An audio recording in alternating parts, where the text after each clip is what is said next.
Fala pessoal, nessa aula a gente vai entrar a fundo em mais um estudo de caso, né? E agora eu vou usar o Google Analytics, porque é uma ferramenta muito utilizada, fundamental para quem trabalha com marketing digital, para quem também é dono de uma agência, empresa, precisa entender de Google Analytics, né? Expertise, dá para trazer muita coisa ali. Para quem é dono de software, vende software, cara, vai ter dado para caramba muito rico ali. Vai ter que gerenciar a sua própria aquisição, né, de leads ou venda direta e contratos, o que for. O Google Analytics ele se torna uma ferramenta já hoje crucial, né, primordial para qualquer operação de empresa que possui ali algo em marketing digital, né? Enfim. Então, por isso que essa ferramenta foi escolhida. É claro que na plataforma você tem determinadas limitações, por exemplo, trazer o investimento total que você tem em mídia paga, até dá para fazer, mas é mais complicado. Você não consegue ter uma visão do faturado muitas vezes, também daria para fazer, mas é mais complicado jogar para lá. Então, é claro que você comparar isso com um dashboard que está consolidando tudo em um único lugar, cruzando dados, é muito melhor. A gente vai falar de elaboração de relatórios e dashboards lá na frente, como fazer isso, mas vocês também têm que ser capazes de analisar, dadas algumas restrições, que nem sempre você vai ter todos os recursos que você gostaria, né? Imagina, se a única forma de eu analisar é o teu dashboard perfeito, que eu conheço, que eu faço, né, para todas as empresas que eu trabalho, que eu atendo, você vai ficar muito mais limitado do que você era antes, né? Que você sai analisando qualquer coisa em qualquer lugar, né? Então, é o combinado dessas duas coisas. Você tem que saber das restrições que existem nessas plataformas e, mesmo assim, ser capaz de tirar bons insights através delas. É isso que a gente vai fazer. Eu não vou tentar aqui fazer uma análise de ROI faturado, que não vou chegar a lugar nenhum, mas eu vou tentar aqui fazer essa análise que eu já vou mostrar. E aí sim, a gente vai chegar num insight bem bacana. Então, beleza. Falando aqui de alguns relatórios principais, tá? Só para contextualizar melhor a plataforma, o que eu mais gosto é esse relatório aqui, que eu consigo botar num gráfico temporal, né, ao longo do tempo, um comparativo de um período, pode ser um ano versus um ano anterior, um período, qualquer período, você escolhe a data ali, você customiza a data, a última data e a comparativa.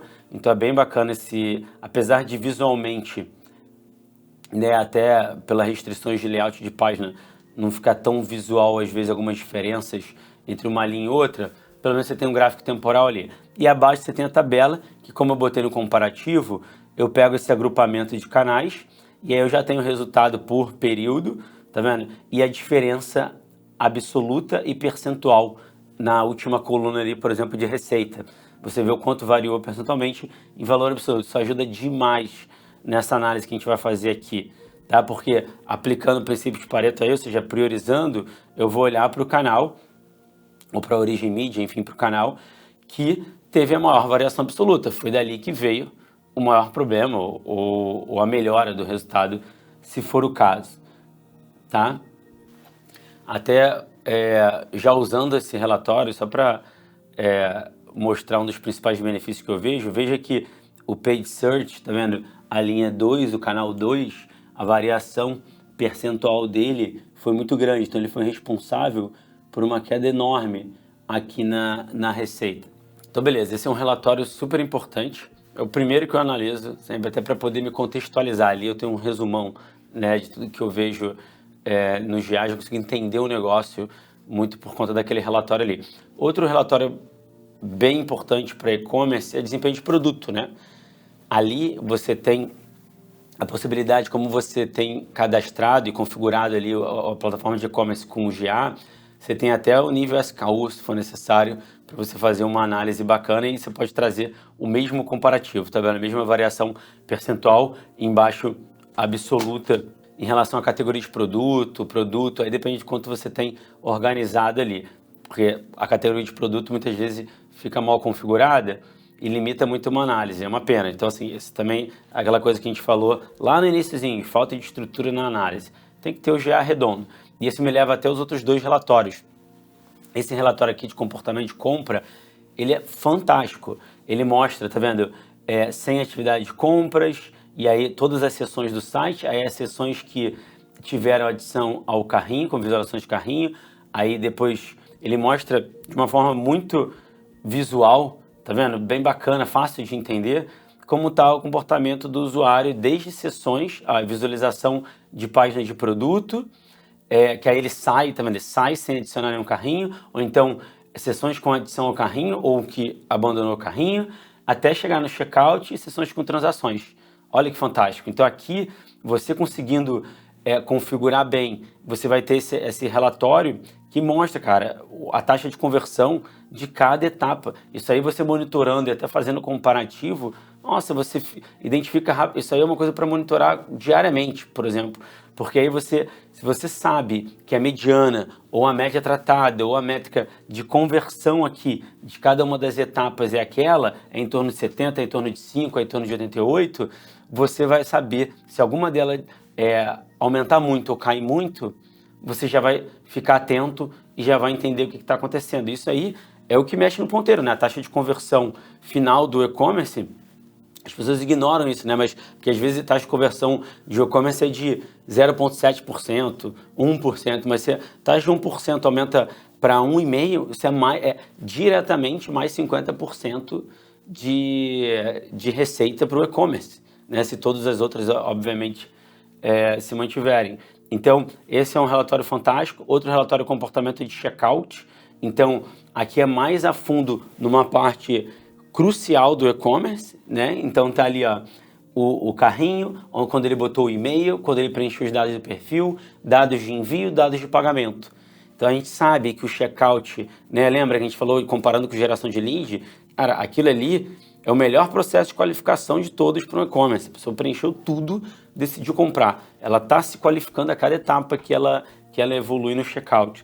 Então, isso aqui também é chave. Eu já vi cases de pessoas tendo problema de preenchimento de um campo de CEP aqui em perfil ou na parte de shipping, por exemplo, e perdendo muita venda sem saber, porque era um campo que quando era preenchido, acabava mudando o resultado final de pagamento ou disponibilidade do produto, até achar o problema, perdeu muito dinheiro, tá? Então, dados esses relatórios, antes de a gente entrar num caso real, eu gostaria de chamar a atenção também, mas para uma dica de análise e um recurso que muita gente também, que é um dos mais avançados do GA e muita gente ainda não usa, tá?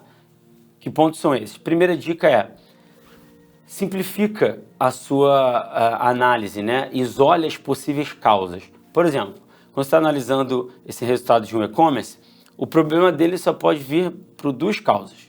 Claro que isso é mais macro, né? Mas você já vai saber afunilar depois. Ou vem dos usuários desqualificados, ou vem de problema no site, né? Então, se você está anunciando para a pessoa errada, atraindo as pessoas erradas, dificilmente elas vão comprar naquele site. E se você está atraindo as pessoas certas, mas tem algum problema no checkout, você não consegue finalizar a compra, você vai ter um problema seríssimo. Então, isolar é isso, cara. Será que eu vou focar na análise de mídia paga ali, de segmentação para quem eu estou anunciando, ou uma análise no site? Né? E site pode ser isso que eu falei, problema no checkout, pode ser problema de cadastro de produto ou até carregamento de página, uma série de coisas. Então você vai isolando. E como é que você faz para identificar então a parte do site? Vamos começar pela parte do site. Depois a gente vai para a mídia paga. Para ver se tem alguma coisa errada ali, o que eu posso usar? Você pode usar a parte de inteligência artificial do próprio Google Analytics. Tem relatórios fantásticos lá. Muita coisa pode ser básica, mas que as pessoas não analisam no dia a dia. Então se torna essencial. É uma coisa que está pronta. Olha o quanto fica pronta a análise. Isso aqui são prints direto da plataforma. E aí, obviamente, o Google Analytics vai evoluindo rapidamente. Talvez no momento que você está até assistindo esse curso aqui, provavelmente tem coisas muito mais avançadas que eu estou mostrando aqui na própria plataforma, que ela muda o tempo inteiro, todo mês tem uma coisa nova, e com essa revolução toda de IA generativa, todo esse mundo de IA, a gente tem que adaptar cada vez mais. Mas o importante aqui, a mensagem para mim, não é exatamente o insight que eu vou mostrar aqui, é para mostrar que já tem inteligência artificial gratuita trabalhando para você, e se você não usar, você... assim, não tem como não usar, né? Tipo assim, tá ali, pronto, você vai gastar tempo criando a sua própria e vai achar que vai conseguir ser melhor em análise de dados do que inteligência artificial? Não vai, você vai usá-la como ferramenta. Então você tem que poupar seu tempo usando o máximo que você tem disponível. Depois você aprofunda no que você não tem IA te ajudando, né, te dando assistência. Então a análise começaria por esses insights do próprio GA. Veja aqui, esse aqui ele acusa problema de velocidade no site, uma página importante está carregando mais lentamente, olha que bacana. Então ele compara até dezembro, né, que é o mês corrente ali, com o mês anterior. Então ele mostra o quanto aumentou, né, a latência da página, comparando até com o site. Saiu de 9, que era a média do site, para 12. Né, e ele já te dá até o link para o relatório. Você vai lá, você escolhe, né, quando você abre o relatório, te mostra exatamente a URL e ele já está filtrando que aquela URL é importante, seja por volume de sessões, seja por volume de leads. Isso dá para ir customizando também. Outro insight aqui é promova a campanha tal para melhorar o desempenho. Então ele fala que um percentual relevante do tráfego de origem, né, Google CPC no caso, ali da campanha Pareto, DPA, Ads, etc., no caso de Meta, teve um desempenho pior do que as outras. Traz as métricas para fundamentar e também mais detalhes no relatório. No outro caso, também numa fonte de dados, tá vendo? Ele mostra que tem probabilidade de melhora, né, para novos usuários, essa campanha para novos usuários. Então, você vê que até a nomenclatura muitas vezes não fica muito óbvia, porque não tem os ajustes necessários, mas dá para fazer, para ficar mais bonitinho. Você entender, às vezes traduzir melhor esse CPC para botar um rótulo ou um nome correto do canal, né? Uma nomenclatura talvez mais simples para o nome da campanha, para deixar claro, né, para quem não é do meio entender o que significa. Eu leio aqui, eu entendo que é Facebook de catálogo voltada para tráfego, né? Pelo nosso código aqui de nomenclatura, taxonomia de campanha. Mas dá para deixar mais simples. Mas, enfim, esse não é o principal. O ponto aqui é você entender, olha, tem 3 insights que eu não precisei fazer nada. No outro aqui, mais 3. Tá? Aqui falando de, menos usuários voltaram no site em dezembro. Fala que caiu a queda de usuários. Desempenho abaixo da média para Android. Olha, bem específico na segmentação. Aí algumas palavras-chave com alta conversão não fazem parte da sua campanha. Então ele está dando até sugestão de novas palavras-chave. Então, cara, é uma mão na roda esse aqui, mais relatório, taxa de conversão. Enfim, não vou passar em detalhe cada um aqui, até porque você tem o slide, pode pausar e ler com calma. E melhor ainda, acessar o Google Analytics que você usa e usufruir desses insights que acontecem ali, né, em real time, atualizados em real time, de acordo com os resultados. O mais importante é você botar isso na cabeça. Quanto mais eu usar tecnologia e automação no meu processo, mais eu vou poder investir meu tempo com as coisas mais importantes e que a IA não está fazendo, né? Pelo menos ainda. Se você conseguir fazê-la fazer, maravilhoso, você vai ter outra coisa sempre para fazer. Isso não se preocupa, tá? Então, a dica aí da parte de inteligência do próprio GA. Agora, entrando para análise. Estou entrando numa análise prática, né? De fato, ressaltando aqui as restrições da plataforma. Então, nesse caso, eu botei um print de um gráfico temporal de receita e transações ao longo do tempo ali, tá vendo? Então, agrupado por mês. E já botei o check daqueles pré-requisitos, né, dos recursos essenciais. Então, a métrica está correta? Perfeito, quero olhar a receita. É o principal quando estou falando de e-commerce. O ROI já fica limitado, lembra? Porque eu precisaria ter tudo de investimento em mídia paga aqui para dentro. Eu não tenho isso disponível em 99,9999% dos casos das plataformas aí, dos clientes, dos anunciantes, né, que usam GA. Mas o período de análise, eu botei uma série histórica grande para poder entender o período de análise. O tamanho da amostra, poxa, tem bastante dado, tem um faturamento relevante pra caramba, mês a mês, 2.000 transações em um único mês, em um período recente, isso é bem bacana. Eu não tenho como remover o outlier, infelizmente. Você vê claramente aqui, que você tem picos, né, que fogem muito do padrão. Você tem um período que começa ali pouco depois de 2020, que há uma mudança de patamar no volume de transações e receita. Então, tudo isso a gente considera, mas vamos respeitar a limitação do GA. Não consigo remover o outlier, eu vou considerar isso sempre na minha análise, não vou esquecer, tá? Para falar de remoção de outlier, eu precisaria analisar cada transação, Tá vendo nesse gráfico aqui? Olha o volume de transações dia a dia. Para remover o outlier, o correto, né, tecnicamente falando, seria extrair esse dado, aplicar o intervalo interquartil, qualquer coisa do tipo, e depois fazer essa análise. Isso daria muito trabalho, no dia a dia a gente não tem muito tempo, não significa que não tem que fazer. Falando para, né, eu estou preparando você aqui para a realidade, então você vai usar o que você tem, mas tem que buscar o ideal, o perfeito ali para análise, né, o mais avançado, que é de fato ter um dashboard, e mais para frente a gente vai ver um caso disso também. Mas eu estou mostrando aqui, ó, que fica claro que existem pontos, ó, que são fora da curva, e também ao mesmo tempo a olho nu a gente nem consegue dizer, será que aquele que está mais ou menos ali, um dos picos menores, será que ele é um outlier ou não? Só dá para saber aplicando um método matemático. E agora olha esse outro gráfico aqui. Quando eu trago por um período só do ano aqui 2022, você vê que tem um pico enorme, né, de venda, de receita e transação em um determinado dia. Isso aí é por conta da Black Friday, nesse caso. E aí, você removeria esse outlier? Não pode, porque eu não estou querendo aqui calcular a receita média diária do e-commerce. Se eu quisesse ter essa referência, com certeza, tem que remover o outlier para você saber quanto geralmente esse e-commerce fatura em um dia. Aí eu tenho que tirar esses outliers. Aí eles se tornam dados sujos da minha amostra, mas um pico de vendas no Black Friday é até esperado, nem se caracterizaria talvez como um outlier. Então é uma transação que tem um valor muito maior né, do que o normal que eu quero retirar.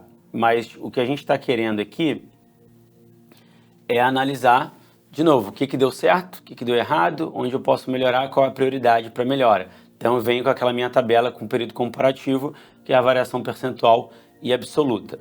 Então, como nesse caso a gente já sabe, né, que a gente não pode analisar o ROAS, vou focar na receita, a métrica mais importante para analisar aqui. Quando você vê a variação absoluta, você vê que a receita ela caiu em 2,5 milhões aproximadamente, né?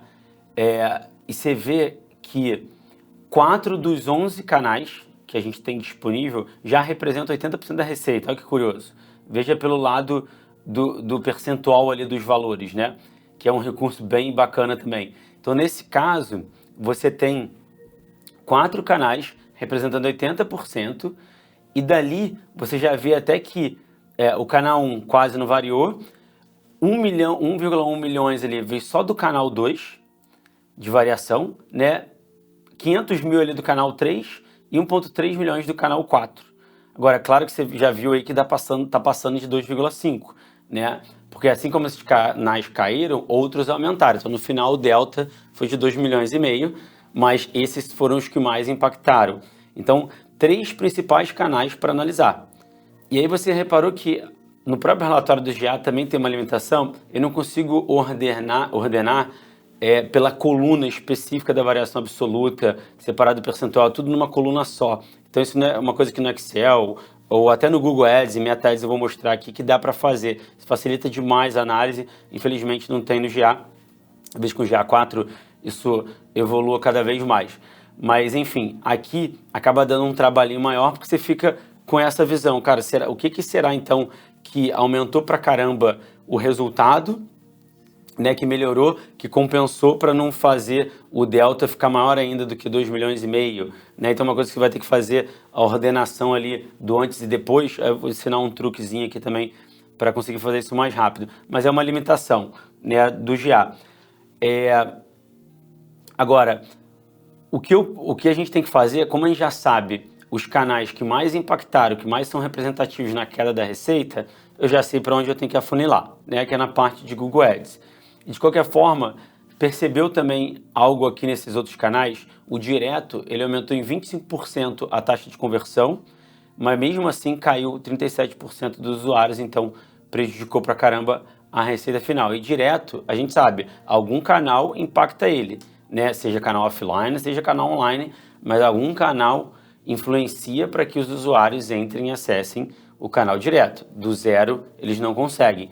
E é a mesma coisa aí na parte de branded, né, de marca e orgânico, teve queda na taxa de conversão e tráfego. Então, Esses motivos podem ser diversos, a gente vai analisar, não vou querer dar nenhum spoiler aqui agora, vamos usar o dado para comprovar o que a gente quer. Nesse slide, a gente já consegue excluir algumas hipóteses aqui, né? Nosso exemplo, problema técnico de compra no site, difícil ser, porque o direto, inclusive, aumentou em 25%, como a gente viu aqui. Tráfego desqualificado não tem como vir de campanha da marca, né? Campanha da marca, você está pesquisando pela marca, salvo raras exceções ali com problema de nome, né? Que significam outras coisas.